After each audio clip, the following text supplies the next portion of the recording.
I've been asking this question to myself lately. How should I invest in this current market environment? So much has been happening and so much is uncertain. There has clearly been a correction in the market, and so many excellent companies are selling at a discount. At the same time, the prices were too high last year, and some people thought the market was overpriced.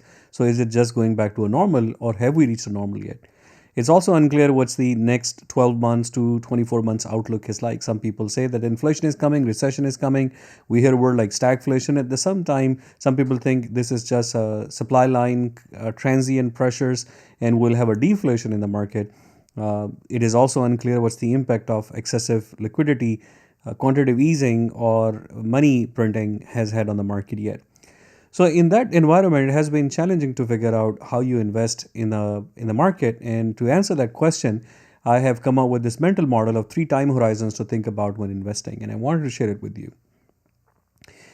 So the three time horizon, the first one will be a time horizon of a very short term immediate results, and I will call it an arbitrage investment.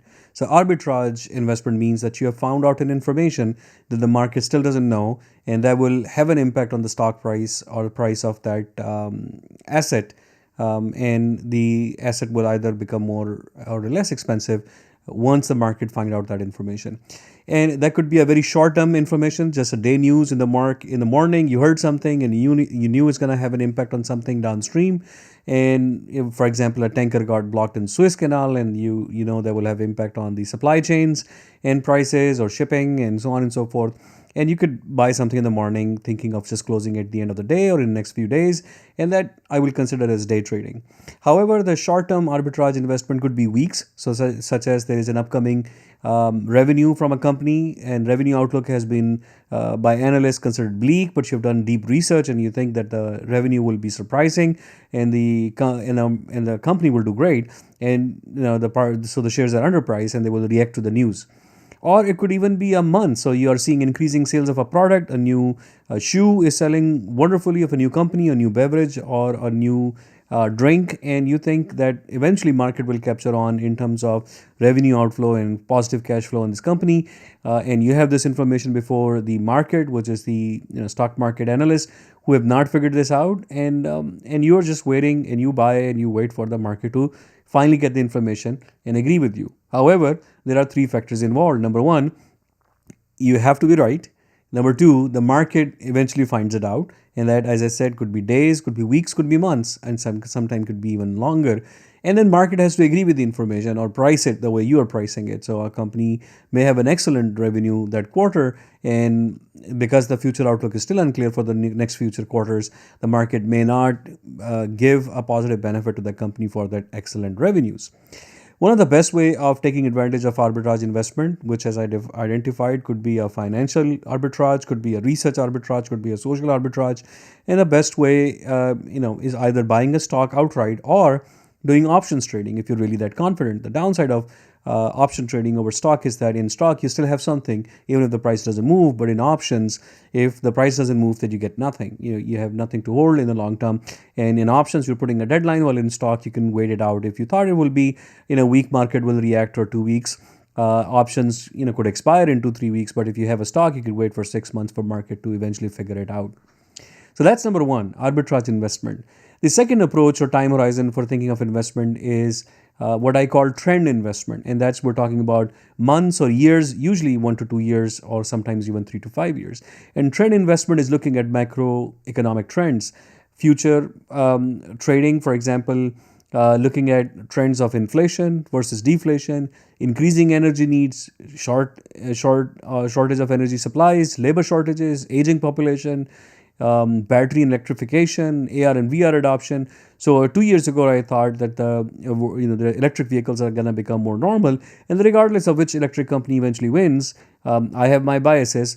But every company will need batteries. So companies that make batteries, and especially those that mine these metals who are selling at a small margin, might be able to sell them at a premium when there is a big demand for batteries for the same metals. For example, lithium will go into batteries for phones and batteries for cars and computers, so there will be a huge competition.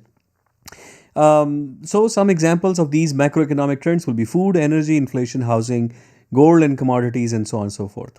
And there are many ways to do it. Again, you can just buy stock and wait for the trend to appreciate. You can also do futures trading, or you can do again option trading, but now you're doing leaps or long expiry of the options, which is expiry of 2 years. I think 1 or 2 years or so is considered a leap. And that I will call a midterm investment as trend investment. So number three will be what is a traditional investment, which should be the bulk of your and my investment, which is the long-term investment. And that's what really is meant by investment, is investing into excellent companies, either as individuals or as in baskets. Now, in trend investment that I mentioned earlier, it's probably preferable to invest in baskets, what we call index funds or sector exchange traded funds or ETFs, and those track some specific sectors. So you can have sector funds for cybersecurity, for energy and mining, battery electrification, AI, robotics and automation, and energy and gold commodities and heavy metals, and so on and so forth. While in a company investment, traditionally investment have been identifying individual excellent companies and investing into them. A company investment has been traditionally thought of as either a value investment or a growth investment, but both of them stem from the same idea that you value a company or a company investment based on future expected cash flows. So if a company is going to sell a lot of a product and they're going to make a lot of money coming back into their pockets, you want to have a claim on some of that cash coming back by being a shareholder.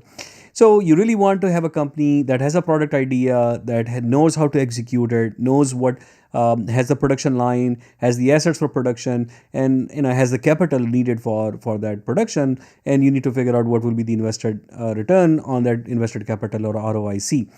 And really, the excellent companies there will be the ones that are solving a pain point. So, for example, giving you bulk discounts on grocery items, especially in an increasingly expensive inflationary environment such as Costco or Walmart and so on and so forth. Or it may be a pain point solving in terms of giving online meetings or lectures like Zoom and so on and so forth. It has to be widely adopted, has to be a solution that is scalable, and has to have a moat around it that nobody can just jump in and compete. And that might be one of the weaknesses of Zoom, where people think that Microsoft Teams and Google Meet and so on and so forth can easily beat Zoom, and not let Zoom become the main player and charge a premium pricing. And innovation could be a moat. The company could be innovating out of its competitor, and that might be a favor of Zoom or something like that. And you want low competition so that company can actually take revenue, major share of the revenue. Now, in value investment, we typically think of established companies like Apple's and Google's and Costco's and Berkshire Hathaway's and so on and so forth. All of them are basically selling a product that has big buyer, are scaling it and making a lot of cash out of it. And, in terms of growth investment, we think of early stage companies that still has not made that much cash, and most of their cash earning is down in the future.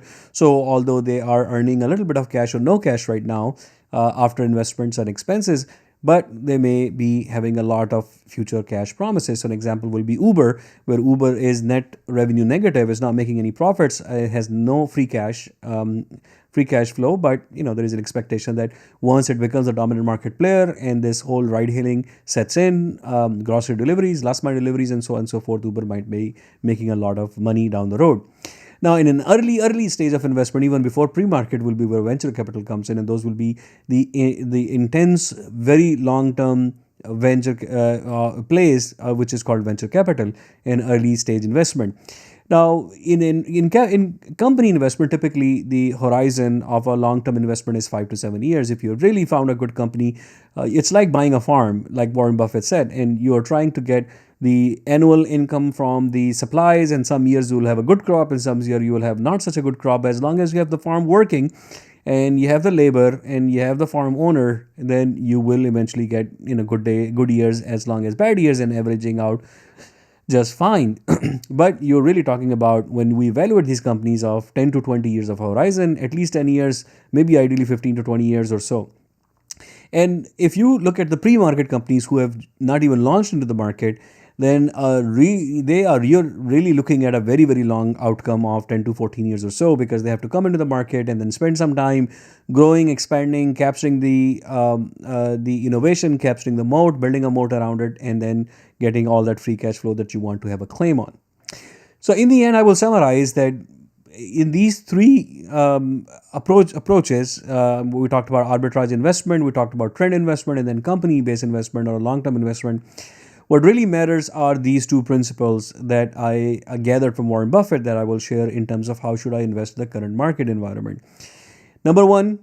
Rule number one, keep cash at hand. You will always find discounts. You will always find great opportunities, whether it be an up market or down market, doesn't matter, especially more so in down market, but don't want to miss out the boat when you find a good opportunity. So keep some cash at hand. And number two, buy great companies regardless of the market. If you're getting a great company at a great price or a deep discount where you know that the product will deliver, you know that the trends are in favor, that there are no headwinds and the winds on the back, and the company can deliver, it doesn't need a lot of capital injection, has a good innovation moat around it, has wide adoption, has scalability, has a team that can deliver, then sooner or later the company will do great, and you don't have to worry about the current price or the price going down after buying it. That just means buy more if you really like the company. So do your research.